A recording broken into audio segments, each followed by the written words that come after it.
There can be no doubt the biggest name in music is also the toughest in the business.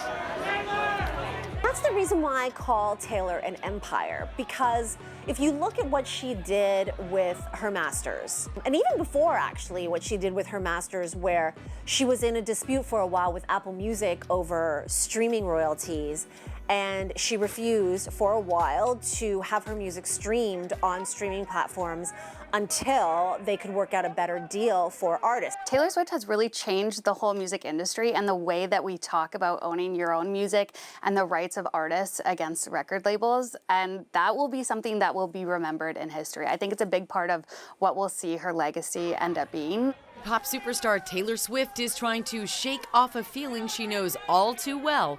Taylor Swift was signed to Big Machine Records when she was 15 years old. Scott Borchetta is the owner of this record label. She was one of the first artists to get signed onto this label, and she ended up recording 6 albums with Big Machine. When she had decided to move on and go to another record label, she wasn't given the opportunity to buy back the masters of her music, and instead her music catalog was sold to Scooter Braun, who's a known manager of different artists like Ariana Grande, Justin Bieber, Demi Lovato.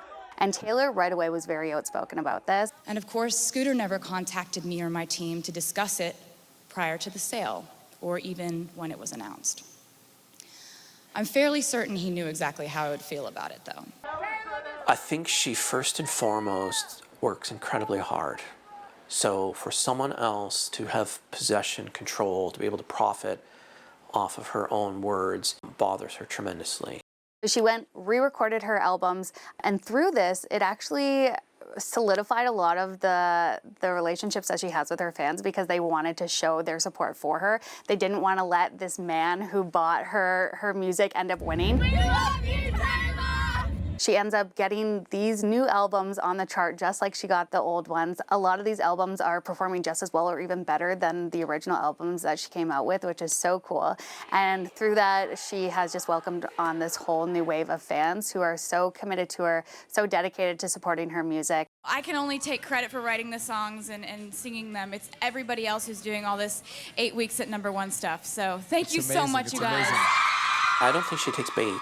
I don't think she wants to let other people dictate the terms of how she's going to write, create, perform, interact with fans, how she's going to live her life publicly or privately. She's proven with that whole situation that she can go against anyone, she can fight for her rights, and through that it shows her fans that they can fight for their own rights, that as women in the industry or not, that they deserve to not have their rights taken away, to have their own voice, to own their own music or own their own bodies, or just be strong, independent women. Like the video? Then hit the button, or better yet, drop us a comment. Then check out our latest videos here. And don't forget to subscribe by hitting the button here for more celebrity interviews and entertainment news.